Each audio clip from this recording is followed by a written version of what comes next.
Andrews Adugu. Welcome to Matters of Law. Join us on XTV on Facebook and YouTube. Welcome to another edition of Matters of Law. Matters of Law, the law reigns supreme.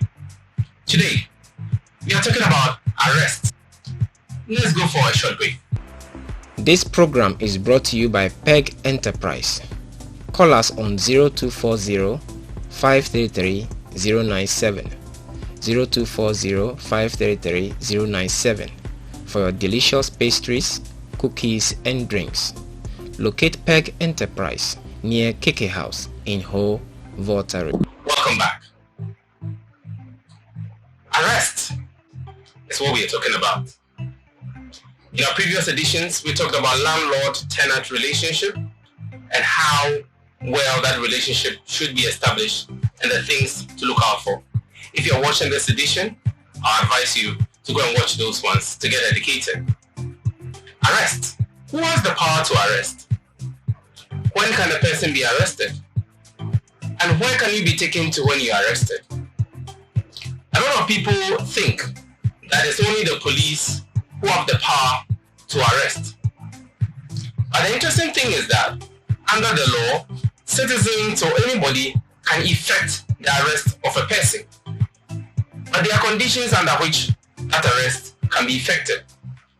Most of the time, that is referred to as citizens' arrest. Now let's deal with when the police can cause your arrest.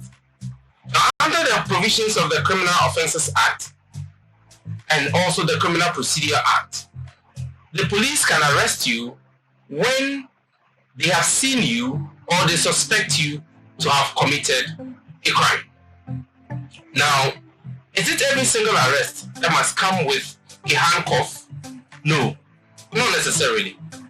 The requirement of the law is that when the police effect your arrest, first of all, they must tell you in a language you understand the reason or the basis for your arrest. For example, if the police suspect you of having committed a crime of stealing, at the point where they are arresting you, they tell you in the following words: I am arresting you for stealing a goat or stealing a laptop or stealing an item. You have the right to remain silent. Anything you say or do will be used against you in the court of law. Remember, it must be in a language you understand. So the police must ensure that they have told you the reason for your arrest. After that, they are required to restrict your movement to an extent. They may use a handcuff, but when you voluntarily submit to go with the police, they do not necessarily need to handcuff you because you have submitted to go with them. In the same vein, when a citizen has seen another person committing a crime, that citizen is mandated by law to effect the arrest of that person. Now, when you arrest such a person, you take the person straight to the police station. You do not beat the person, you do not do anything to hurt the person. You try as much as possible not to harm the person, or you do not do anything that will cause harm or inflict pain to the person. Remember, the person is presumed innocent until proven guilty. So assuming you are arrested and sent to the police station, you must be told the reason for your arrest. Now, at the police station, the police are allowed or required to conduct investigations into the said or alleged crime. Remember, the Constitution provides that you are innocent until proven guilty. So you cannot be treated as somebody who has already committed the offense, even if you are seen in the act of committing the crime.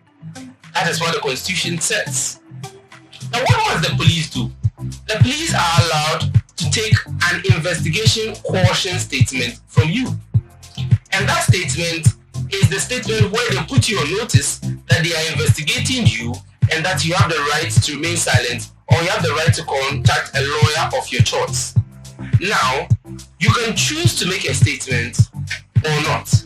You are not under any compulsion to make a statement, but you are advised that for your own interest, you do make a statement. It is important for you to write your own statement if you are literate.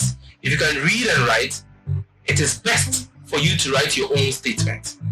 Now, if you ask the police to write a statement for you because you are not literate, then there must be an independent witness who must certify that whatever you said is exactly what the police wrote down and for which has been written and has been interpreted to you in a language you understand before you append your signature or you append your mark. It is important for this to be done because we want to protect you, or the law requires that you are protected, so that statements which are untrue or statements which are not attributed to you are not allowed to go in or allowed to be used against you in court. Now, who is an independent witness? The law requires that that person be a person who is not interested in the said investigations. Now, various cases have decided that police officers who are not in that unit or are not in that investigative unit can serve as independent witnesses. Key is that they must read over the statement, interpret it to you, and that they must make sure that exactly what you said is what has been captured in the statement. After which, you can decide to tamper the statement or you append your signature. If you are not convinced that that is exactly what you said, you are not required to tamper it or sign it. If you do that, it means that you have accepted whatever has been written wholly and truly as your statement. That's why it's advisable that you write a statement by yourself. And remember, at that point, you are allowed to have a lawyer of your choice. So if you think that you are not ready to make any such statement or you need the advice of a lawyer, then it is in your interest to wait to get the counsel of a lawyer or the advice of a lawyer before you get the statement written. Thank you very much for joining us. This is Matters of Law. The law reigns supreme. Join us on Facebook, XTV, and YouTube on XTV. Thank you. To support this program, contact XTV on 024-606-1095 or 050-836-4159 or send us an email to info@stvgh.com.